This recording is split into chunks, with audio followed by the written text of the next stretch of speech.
Salam sejahtera, selamat Paskah.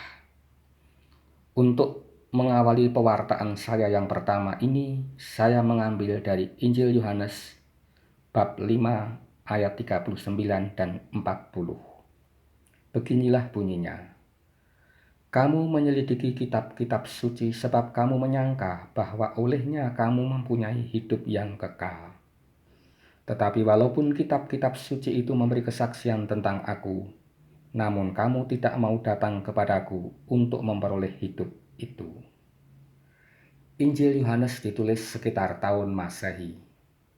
Dari manakah Yohanes memperoleh inspirasi untuk menuliskan teks di atas? Jika Yohanes mendengarkannya dari Yesus adalah gurunya, dari mana Yesus mendapat ide untuk mengucapkannya?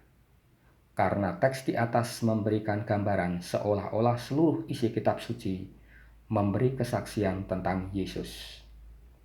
Saya akan membuktikan kebenaran teks di atas melalui 5 kitab suci.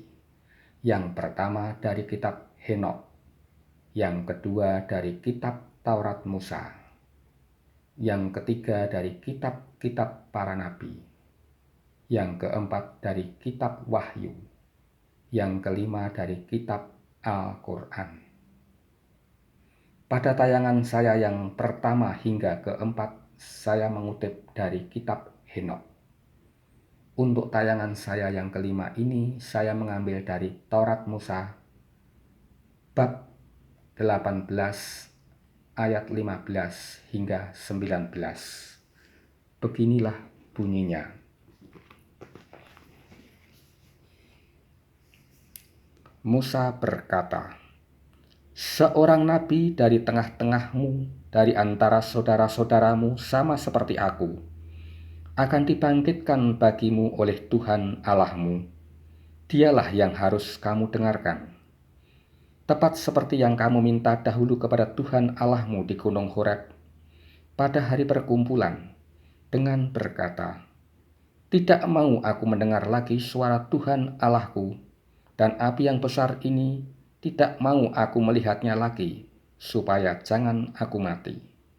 Lalu berkatalah Tuhan kepadaku, 'Apa yang dikatakan mereka itu baik. Seorang nabi akan kubangkitkan bagi mereka dari antara saudara mereka, seperti engkau ini. Aku akan menaruh firman-Ku dalam mulutnya, dan ia akan mengatakan kepada mereka segala yang kuperintahkan kepada mereka. Orang yang tidak mendengarkan segala firman-Ku yang akan diucapkan nabi itu demi nama-Ku, daripadanya akan kutuntut pertanggungjawaban.'" Melalui teks di atas, Tuhan melalui Musa menyatakan 3 hal. Yang pertama, manusia tidak bersedia melihat dan bertemu dengan Allah Bapa di surga. Yang kedua, Allah tetap mau berbicara kepada manusia untuk menyelamatkannya melalui seorang nabi yang akan dibangkitkan. Yang ketiga, orang yang tidak bersedia mendengarkan suara nabi yang dibangkitkan, daripadanya akan dituntut pertanggungjawaban. Sejarah telah membuktikan dan menyatakan bahwa nabi yang mati dan yang dibangkitkan itu adalah Kristus, Anak Allah.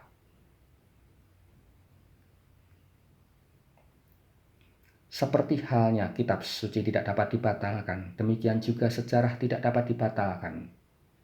Dan karena kita semua tahu bahwa nabi yang dibangkitkan itu adalah Kristus, maka kita wajib mendengarkan suara Kristus agar Tuhan tidak menuntut pertanggungjawaban kita.